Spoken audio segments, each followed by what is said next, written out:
Hello friends, मैं शिवराज कुमार आप सभी का स्वागत करता हूं हमारे और आपके यूट्यूब चैनल शिवराज हब में।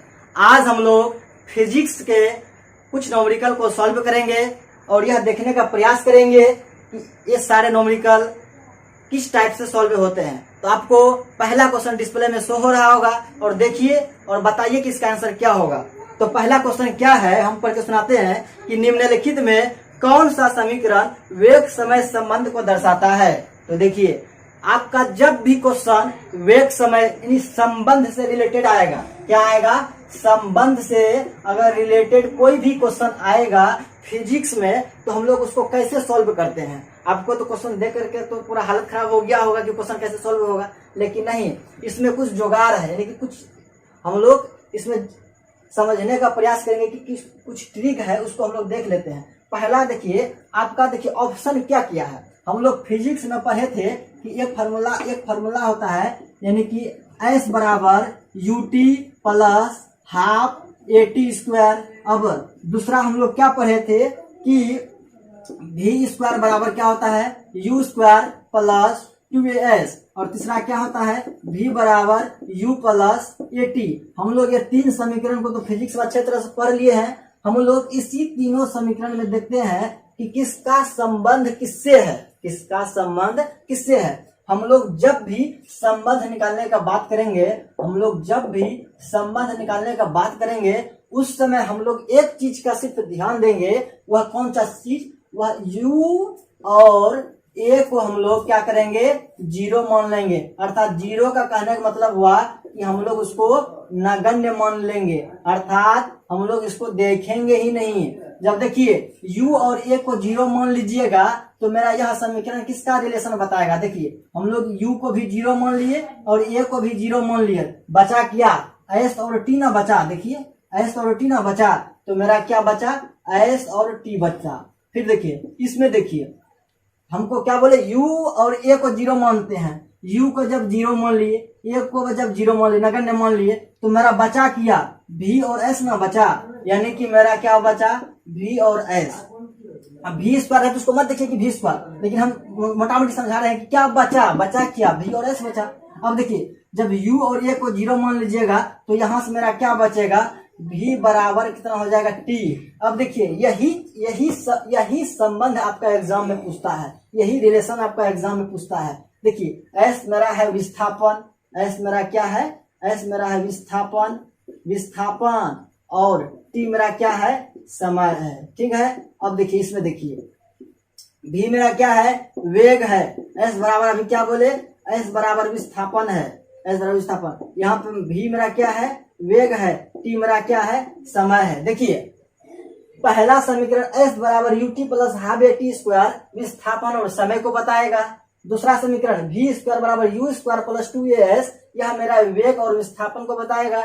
तीसरा समीकरण v बराबर u प्लस एटी, यह मेरा वेग और समय को बताएगा। तो चलिए, आपका क्वेश्चन क्या पूछा है, आपका क्वेश्चन पूछा है कि वेग और समय का संबंध कौन दर्शाता है। बताइए, वेग समय तो यही न रहा, वेग समय का संबंध कौन दर्शाएगा, v बराबर u प्लस एटी। कौन सा ऑप्शन है, टिक मार दीजिए आप, v बराबर u प्लस एटी, कौन सा ऑप्शन सी आपका सही हो जाएगा। तो देखिए कि जब भी इस टाइप का क्वेश्चन आएगा तो हम लोग रिलेशन को निकालेंगे। रिलेशन कैसे निकालेंगे, u और a को जीरो मान करके।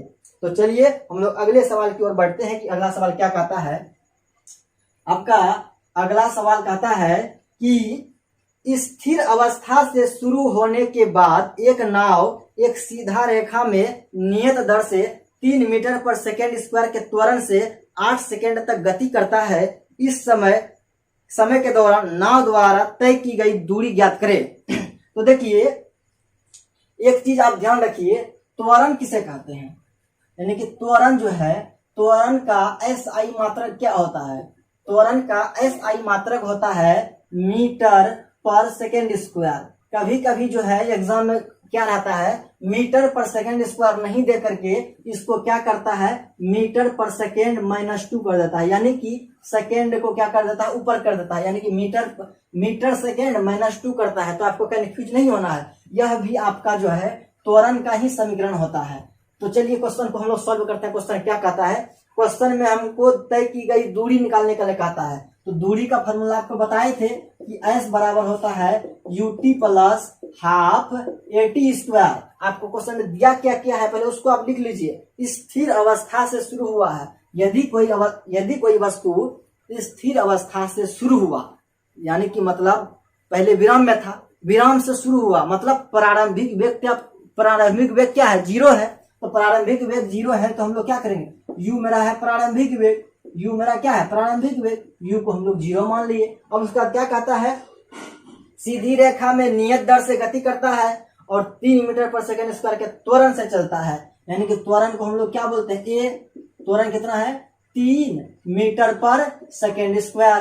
फिर कहता है 8 सेकंड तक गति करता है, यानी कि t बराबर कितना दिया हुआ है 8 सेकंड। तो कहता है कि आप जो है दूरी को फाइंड करिए ना, दूरी ज्ञात कीजिए। तो देखिए सब चीज आपको दिया हुआ है, u दिया हुआ, a दिया हुआ, t दिया है, हमको दूरी निकालना, दूरी नहीं निकलेगा।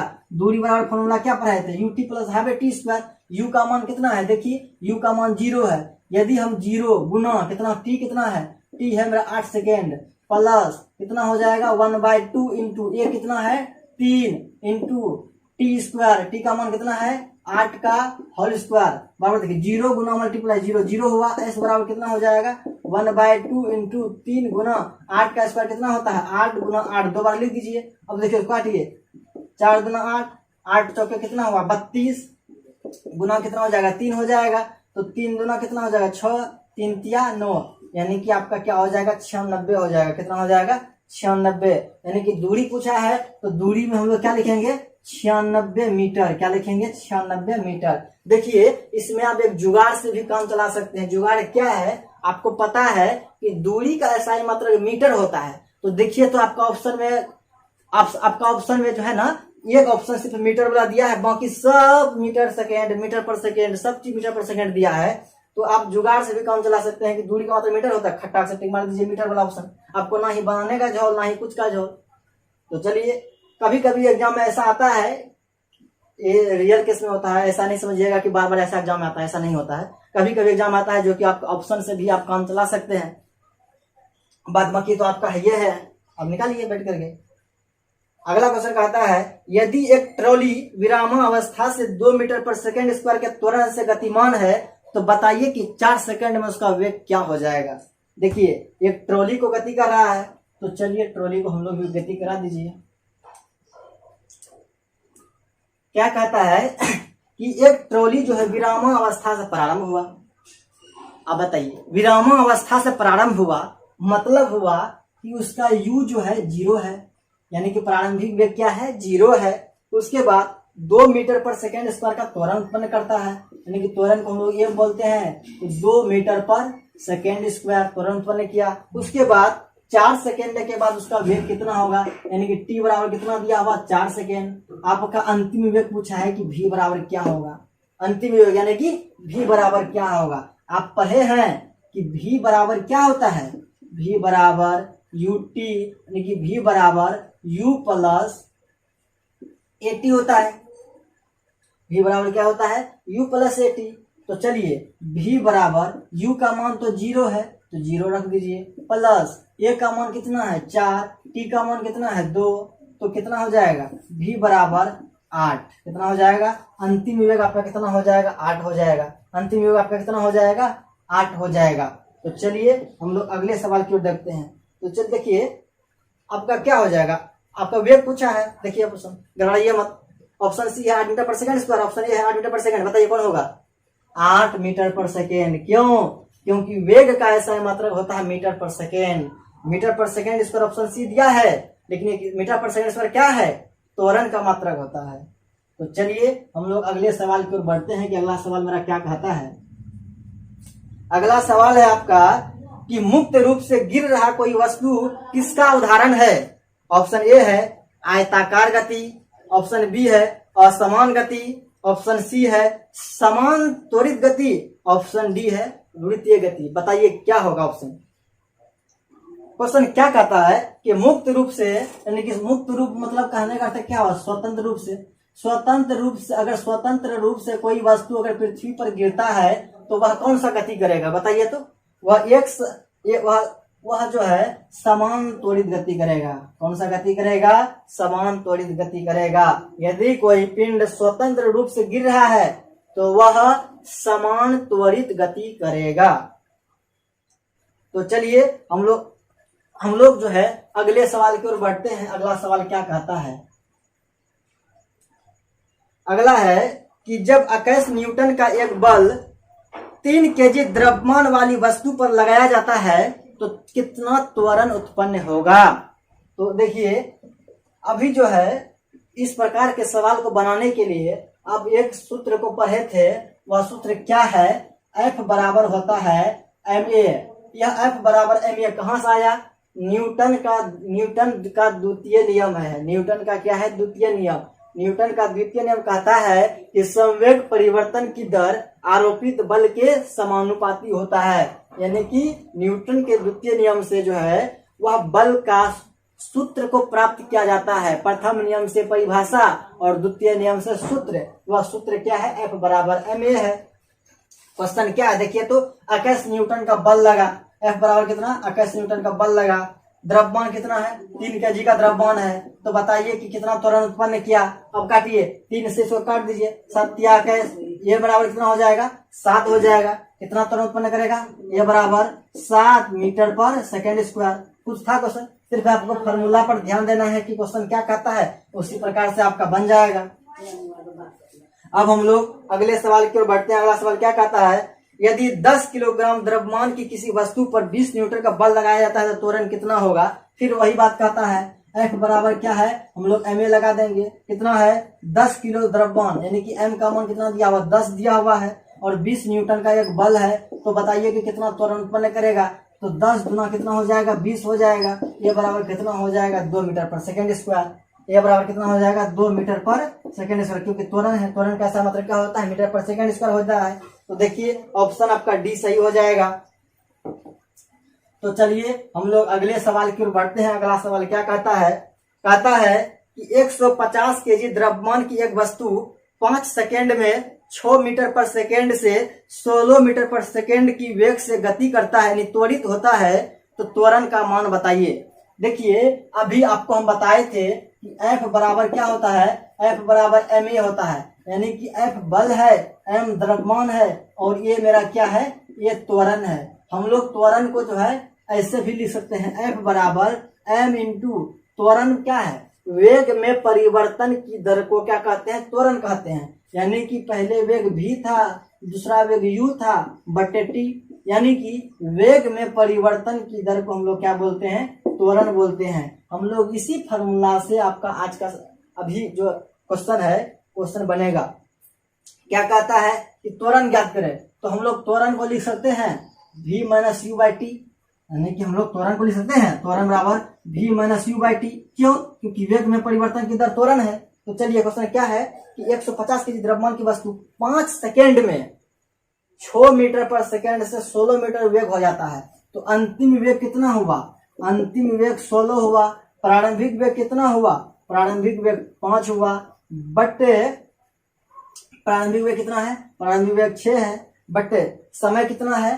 5 सेकेंड। तो बनाइए कितना हो जाएगा? 16 में 6 गया 10 बटे 5, 5 गुना कितना हो जाएगा? 10 हो जाएगा। ये बराबर कितना हो जाएगा? 2 मीटर पर सेकेंड स्क्वायर। देखिए यहाँ पे जो है आपका द्रव्यमान का कोई यूज नहीं होगा। द्रव्यमान का जो है यहाँ पे जो द्रव्यमान दिया हुआ है 150 केजी, इसका कोई यूज नहीं है। बस आपको यही ध्यान देना है कि त्वरण कैसे निकलेगा। अंतिम वेग में प्रारंभिक वेग को घटा दीजिए, समय से भाग दीजिए, त्वरण निकल जाएगा।